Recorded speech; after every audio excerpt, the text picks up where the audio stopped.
What is going on, everybody? It's the Franz. I'm here for a Smackdown review for the Smackdown in January 9th, 2021.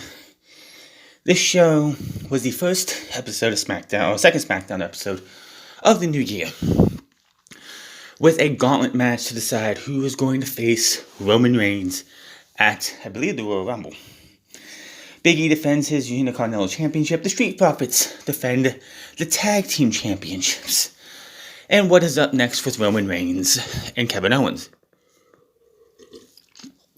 Well, if you were hoping that we would have a great challenger going into the Royal Rumble for Roman Reigns, you are sadly mistaken. You can't believe what WWE went through for the finals of this show. So, out comes Universal Champion Roman Reigns, Jey Uso, Paul Heyman. They do their thing, they get in the ring. Cole and Graves hype up tonight's gauntlet match to determine Reigns as the Rumble opponent, with Sami Zayn, Daniel Bryan, Rey Mysterio, King Baron Corbin, and Shinsuke Nakamura. Reigns takes time entering the ring. He stops in the middle as he does. The big "You Suck" chant is piped in. Out before Heyman can speak, he hands the mic to Reigns, and the boos continue. Reigns says there's been a lot of talk about what they did to Kevin Owens last week. Owens is a pain in the ass, but he likes Owens. He respects someone as ambitious as Owens, one who keeps getting up no matter how often he gets knocked down. Owens is like a cockroach. Reigns never wanted anything bad to happen to Owens. He goes on and says he cares about everyone in the back, cares about their families, and this is why he does what he does. He's putting food on everyone's table, but now Owens doesn't have the opportunity. He can't come back to work anymore. Reigns says people are trying to blame him, but it's not his fault. If you want to blame someone, point the finger at the direction of WWE official Adam Pearce. He tells Pearce to bring his ass out here. Heyman yells at the ring announcer to get Pearce out here. Pearce finally comes out, marching into the ramp. Pearce asks Reigns what can he do for him. Reigns tells Pearce to watch his nice clip. They have done a video package play showing highlights of 2 weeks ago when Reigns retained over Owens in a steel cage match. We saw Owens talk Pearce into a match with Uso last week, how Owens defeated Uso, then the post-match attack on Uso that led to Reigns and Uso destroying Owens, and then shown by tossing him from a platform through a table, which apparently is enough injury to keep Kevin Owens from showing up this week. Yeah, no, I don't. It makes no sense to me. We come back and Uso staring Pearce down. Pearce asks Reigns what he wants him to say. Reigns wants Pearce to be a man. He goes on about them being done. He was done. He's moving on. But Owens went on to his friend for another match. He accuses Pearce for not making the right decision for the well-being of his friend. He goes on and says he's not happy about tonight's gauntlet to determine his Royal Rumble challenger. Pearce says he's just trying to put the best challengers in front of Reigns. Reigns isn't happy. He's like, what? You won't let me make my own decisions? I can't choose my own opponent? Which, no, you're the champion. You shouldn't be allowed to choose your own opponent. The whole idea behind people earning their spots is what you should be seeing. I don't want to see a champion. Of course, Roman Reigns being a heel, if he was to choose his own opponent, it would probably be somebody, like a jobber or somebody for him to have an easy win. It's a typical heel move. Reigns accuses Pearce of thinking he is stupid, which means he's insulting him and disrespecting his family. He says there are consequences to that. He grabs Pearce by the collar and backs him up. Pearce asks Reigns to stop and says he does respect Reigns. Heyman talks Roman down and he gets him back off Pearce. Roman nods and says that was his mistake. Maybe no one in this room is stupid, and maybe right now you are perfectly safe. Pearce looks confused. Roman hands the mic back to Heyman. Heyman pats Pearce on the arm, then walks off as his music hits. So, yeah. No Kevin Owens, as far as I know last night. Just, Roman Reigns just pushing his will, which is fine. That's what he's supposed to do. He is a heel. But who would be his challenger coming out of the gauntlet match? We will talk about that later. Intercontinental Championship match, Apollo Crews versus Big E. Oh my god, what the fuck were they thinking? Well, first off, Apollo Crews gets a jobber entrance. Big E gets a half an entrance. Red flag number one. Red flag number 2. This match goes very short. We get a superplex off the top rope. Both men shoulders are down. 1, 2, 3. As they, got each other's, tied each other up. Match over. Dusty finish. Who wins the match? Apollo Crews thinks, oh my god, I'm the new Intercontinental Champion. We go to break. We come back. The ref is like, both shoulders were down. So that means it's a tie. Means the champion keeps the championship. Apollo Crews, of course, is not happy about this. He feels that he beat Big E. He feels like his shoulder was not down, even though clearly it was. Big E's trying to oh, nice job, man. We'll have to do this another time. Fist bump and everything. But Apollo's not having it. Slaps him in the face. Is like, give it to me now. So we restart the match. Big E goes into beast mode. Suplex. Beat the hell out of the guy. Crews gets almost no offense in. And if this thing would load for me. Big ending. 1, 2, 3. Big E gets the win. So, Big E's first championship defense. The first time in a long time he's been Intercontinental Champion. This is his first defense. We go to a dusty finish. Why? Is Vince McMahon on this kick again where it's like, I want no wrestling during commercial breaks. None at all. That was such a bad idea before, which caused major rating slump. We're going to do this again? Again? Like, really? This was stupid. There was no reason to have Apollo Crews and Big E even have the match started just to go to commercial break after a dusty finish and be like, oh, what the fuck just happened? Wow. Just wow. Adam Pearce is on the phone backstage with someone when he feels like he's damned if he does, damned if he doesn't. And Sonya Deville walks in. He welcomes her and says she understands that we'll be working together. Deville says last year has been crazy and she's not proud of what she's done and what she says. But it's a new year and new me, but she wants to put the past behind her. And then she says she's not bitter about her ex-best friend beating her at SummerSlam, going off the Raw and leaving her career in shambles and teaming with somebody new. Which then tells you that she is very bitter and she has to just sit there and let you know that. She goes on and says she's grateful for the opportunity and wants to help Pearce. They exchange a few more friendly words and Pearce welcomes her back. Okay, so what?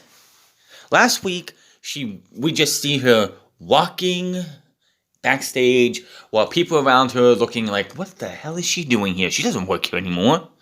And Corey Graves out of blue just says, oh, Sonya Deville has been reinstated. And this week, she's apparently Adam Pearce's assistant. We need more explanation of what the fuck is going on because Sonya Deville feels it's still a wasted return. If you were going to bring Sonya Deville back and do it the proper way, Royal Rumble would have been the perfect time to do it. She says she's not bitter about Mandy Rose leaving her career in shambles and going to Raw and teaming up with Dana Brooke. That's bullshit. It would have been smart to have her return at the Royal Rumble when Mandy Rose is in the ring. Dana Brooke could be there too. Out comes Sonya Deville. She beelines to the ring, attacks Mandy Rose, attacks Dana Brooke, and then is the one who eliminates Mandy Rose. And that would have been the perfect way to bring her back. But no, that's what they go with. Backstage during the break, and Elise Ashton is backstage with Bianca Belair, who announces herself the 30-woman Royal Rumble. Before she can speak, Bayley and the Rumps taunt each other. Bayley also declares her spot in the Rumble, saying that, geez, how many did you eliminate last year? Bianca's like, 8. Well, you didn't win, but even so, I wasn't there, so I could have, eliminated you faster. So, yeah, those two are feuding, and I don't know, it just seems like this feud here is just falling fast. I don't know, it's just something up with this feud. We get a promo from Carmella, who really gives a shit. Moving on. We got a tag team title match. Smackdown tag team title match. The Dirty Dogs, as it says on the back of their jackets, versus the Street Profits. This was a good match. Really decent match here. Ford and Ziggler. The biggest story in this match is that last week Montez Ford's knee got destroyed by Ziggler and Rude. So he's the one when he tags in, he's a house of fire for a bit, but then Rude kicks him in the bad knee, and he just it's like the biggest pain ever shook through his body because he drops, and from then on, his knee is compromised. Dawkins gets tagged in, and Dawkins has to run this match majority of the time. There's a time when it's like he's going to try and tag in Ford, but he sees Ford is in pain. He's like, you know what? No, I'll continue this match on. But of course, the leg would just be enough. Rude goes for the glorious DDT, but Ford slides out, hits an injury on Rude. Ziggler tags in, and they immediately hit the big double team spinebuster into Ziggler. Ziggler quickly covers in the middle of the ring for the pin and the win, and we have new WWE Smackdown Tag Team Champions in Dolph Ziggler and Bobby Roode, also known as the Rudolph, aka the Dirty Dogs. Which, okay, it's good.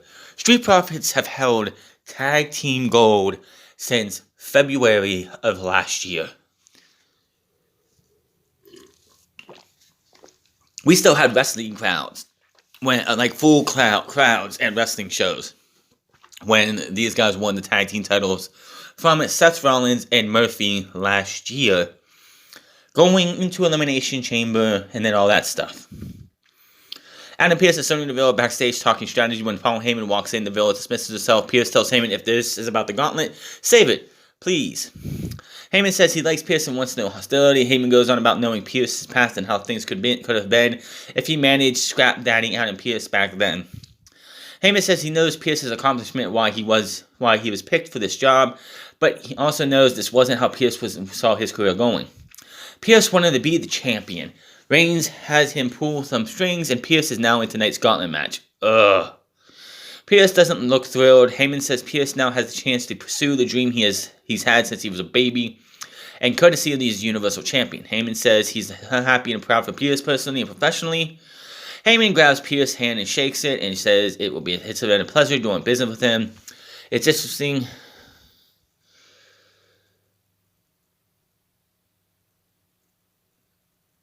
This just doesn't. I just no. Adam Pearce in the gauntlet match, and obviously that just told you who's winning the gauntlet match. Why would you put Adam Pearce in the gauntlet match if he wasn't going to win?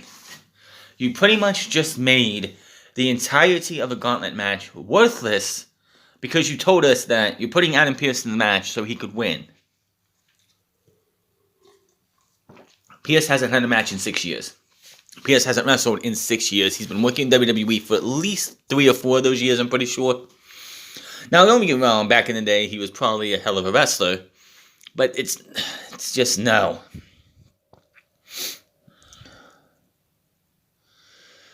Number 1 contenders gauntlet match: Rey Mysterio, Sami Zayn, Baron Corbin, Daniel Bryan, Nakamura, and Adam Pearce.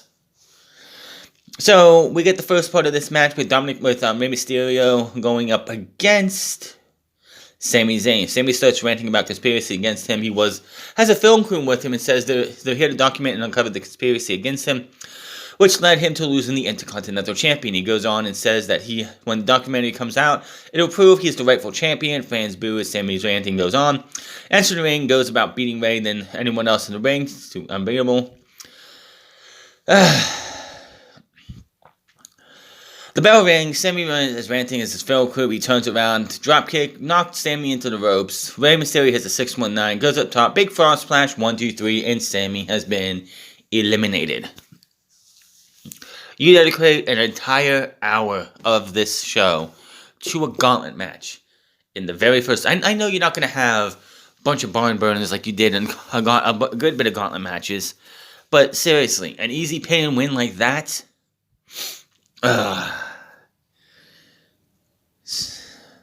Out comes Shinsuke Nakamura, and we go to commercial break.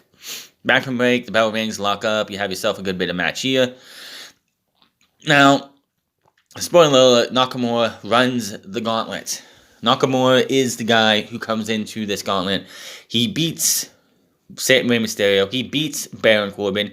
He beats Daniel Bryan in a hell of a fucking match. Like, of all the people to have, like, usually with the gauntlet match, you do a babyface, a big babyface that you want to get over to be, like, you have him run the gauntlet to get them over. They did that with Shinsuke Nakamura. I don't know if they're trying to turn Nakamura babyface again, which is fine. I like this babyface work for the most part in NXT. And his heel work really hasn't done much for me since the heel turn. But, so this is something is that Nakamura kneels to the mat as Bryan stands up. He helps Nakamura up. Bryan offers his handshake. They shake. Fans pop. Then they have a few friendly words, but the music interrupts, and out comes Roman Reigns, Paul Heyman, and Jey Uso. Nakamura stares Reigns down. Cole and Graves remind us that this is still one man left in the gauntlet. We go back to commercial. Nakamura staring them down. Uso and Heyman on stage. Back from break, and Nakamura is still waiting in the ring while Reigns and his crew look on from stage. Heyman motions to the back, and out comes Adam Pearce. Pearce looks like he wants no part of this. He walks past Reigns and the crew down to the ramp in the ringside. Reigns, Uso, and Heyman follow him. Pearce is wearing a pair of pants, no shirt, and a WWE jacket. Pearce looks like he's doesn't know what to do. Uso enters the ring and gets in Nakamura's face, trash and talking him. Cheap shots Nakamura, and because the Pearce has not officially gotten to the ring, the bell cannot ring to signal the final portion of the gauntlet match. So Reigns and Uso come in there. They beat the bejesus out of Nakamura, which, by the way, if Nakamura is not a babyface after this week, I don't know what the fuck you're doing. They beat the bejesus out of him, which, honestly, I'm hoping with the fact that this happened like this, that Nakamura might be in the running to be, like, they switching him to babyface simply to put him up against a Roman Reigns at the Royal Rumble or something else, because what they do here is they beat him up. Pearce goes down. Signals the time creep to ring the bell for Pearce versus Nakamura. Fans continue to boon. Uso pulls Pearce on top of Nakamura. They're both laid out. Referee goes down to count. 1, 2, 3, and Adam Pearce is your winner. So, again, the only thing that I can think of why they did what they did, it would have made more sense if you would have had Nakamura lose to Daniel Bryan, and Daniel Bryan gets beat up because he's already been established as an enemy of these guys. But no, they went with Nakamura. They had Sami Zayn get beat easily. He's done. He's gone. But then they had Nakamura run the gauntlet with Rey Mysterio, Baron Corbin, and Daniel Bryan, only to get himself destroyed by the Reigns family. So I think the next guy up for Roman Reigns is Shinsuke Nakamura. I'm fine with that. Absolutely fine with that. A heel Roman Reigns versus a babyface Nakamura, if done right, could be great. I'm hoping that's what it is, with Adam Pearce saying, oh, I'm number one contender. I'm not going to be in this match. I'm going to decide that Nakamura is going to take my spot or something like that. Not a big fan of the fact that they had him win, but having the fact that Nakamura ran the gauntlet and was presented as a babyface in the end, shaking hands with Daniel Bryan, having some words back and forth with each other as if they are good friends and everything, makes me think that hopefully Nakamura is on the babyface side again, and they're going to use him as the next opponent for Roman Reigns, which hopefully would be something great. But Smackdown, again, the whole dusty finish kind of riled me up a little bit. I'm okay with Dolph Ziggler and Robert Roode winning the tag team titles. I think it was about time the Street Profits will dethrone as tag team champions. But yeah, that's it. Hit that subscribe button, comment down below, like or dislike this video. Find me on Polo at The Frowns Club. Find me on twitch.tv/The Frowns Club. And find me on Instagram at The Frowns Club. And I'll see you guys Monday for the next terrible, terrible episode of Monday Night Raw, where we'll find out Goldberg versus Drew McIntyre is going to be at the Royal Rumble. And oh boy, none of us are going to care. Until then, my name is The Frowns, and I'll see you guys later.